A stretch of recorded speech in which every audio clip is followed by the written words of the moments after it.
Thanks. You know, when I got the phone call from Alaska, from David, to tell me that Alex had died, and I was shocked.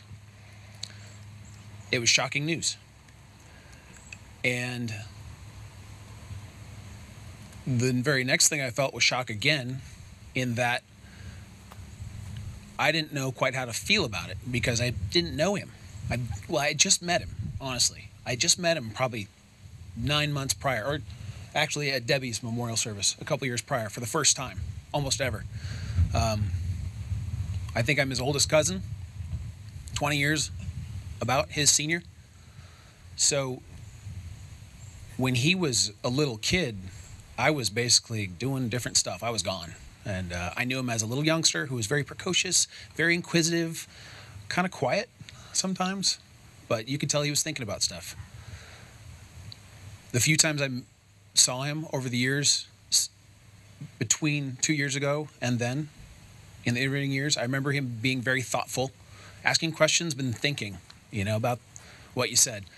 And I knew through the grapevine, through the family grapevine, I knew he was going through hard times in his teenage years. But then, so I get this phone call, and I didn't know how to feel about it because I barely knew him, but I knew it was tragic, and I felt horrible for David and for Liz and for Scott and for Katrina, and for all of us that were his close family. But I realized we really, in a lot of ways, at least for me, I wasn't that close. But then I met him as an adult for the first time a couple years ago, dinner at his mom's house, or after that memorial service. And he was exactly as everybody's describing him today. One of the most thoughtful, and I mean thoughtful in the way that you can see he's thinking about everything you're saying and about what he's going to say, and absolutely fearless in what he would say to you. Not in a mean, but just completely exposing everything of himself in what he said. Just completely fearless honesty in his conversations. And I thought that was awesome. You don't meet people like that very often. I try to be like that. And it usually freaks people out, honestly. You start telling them some stuff that they're not used to hearing, and they kind of want to talk to somebody else for a while because it's really uncomfortable. Can be uncomfortable.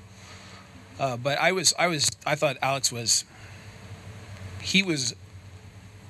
to me, it seemed very clear that he had turned himself around in a good direction and had figured out a lot of stuff about himself and what he wanted to do and who he wanted to be. And I think he was on the right track. I was really looking forward to getting to know him.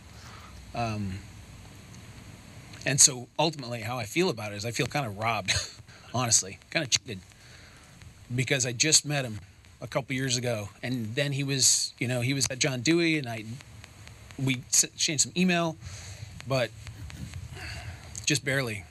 I know him more now after hearing everybody talk about him than I ever did. And so thank you guys for introducing me to my cousin.